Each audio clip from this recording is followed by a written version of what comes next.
And he had as his ex-partner the governor of California. Very high-powered law firm. And they did bankruptcy and corporate work, and he wanted me to do that. And I said, no, I want to do criminal law. I'm going to be a public defender. He thought I was kind of silly. But I joined the public defender's office in Los Angeles.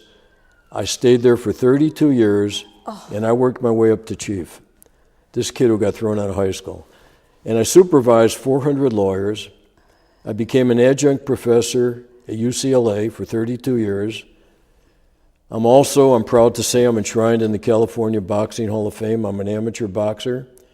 And recently, I fulfilled a lifelong dream and I became a cop. I went to the police academy. I was the oldest one there. And so, when I talked to the kids 2 days ago at Roosevelt High School, this is what I tell them. You're me and I'm you. I am no different than you. I'm a regular guy. I'm not a genius. I have an average IQ. If I can do it, you can do it. They must be stunned. You see, you're a role model. Thank you. I mean, you came from where you came from, and now look at the heights you've achieved. And this must be so inspiring for them. Did your passion come from your father? Did he begin that for you? Yes. Okay. And look, he was a house painter, but so intelligent. Oh, great guy. And so loving. Yeah. Yes. But you kept the passion going. Was it because of him? Yeah, he gave me the motivation, and without him, it never would have happened. He made me believe I could do it. Well, that's big. And that's what I told these kids. I say, I was sitting in high school failing. I thought I'm just a loser. And my father said, you're not a loser, you're smart. And I am. Of course. And they are. And they could do anything they want. And I tell them, I asked for a show of hands when I was talking to the kids. I said, anybody here want to be a doctor? And 3 kids raised their hands. I said, anybody here want to be a lawyer? 4 kids raised their hand. Teacher, police officer. I said, you could do it. You could do anything you want. I said, all you have to do, first of all, when you go to bed at night and close your eyes, visualize, for those of you who want to be a doctor, you're in the emergency room and you're helping someone. If you want to be a lawyer, visualize it. You're in the courtroom. You're standing before a jury. I said, you can do it. But what you must do is work hard. Absolutely no drugs. That's dead. I told them, I said, there's only 3 kind of people who use drugs.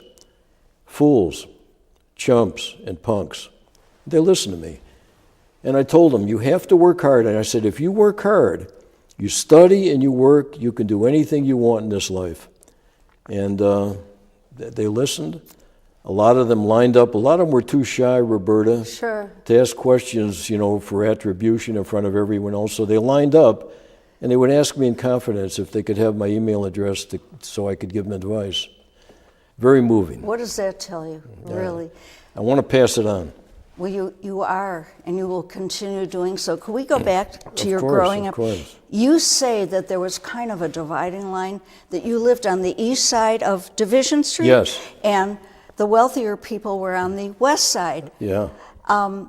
You say some very funny things. You said when you first went to Roosevelt High School, the north side, if you will, boys were wearing cashmere sweaters, and you were wearing dead-end kids' garb. But your tone and your speech in your book is so reflective of where you grew up. You're making fun of yourself, but with humor and intelligence, and this book is so warm. In fact, I'm going to hold it up, and I hope that Diana can get a photograph of the cover so that when new people see it on the racks in Barnes & Noble, where else? Barbara's Bookstore and Amazon.com. That they will recognize this immediately, right? Thank you. Roberta, it's a funny thing. You see the guy here right in the middle wearing the white?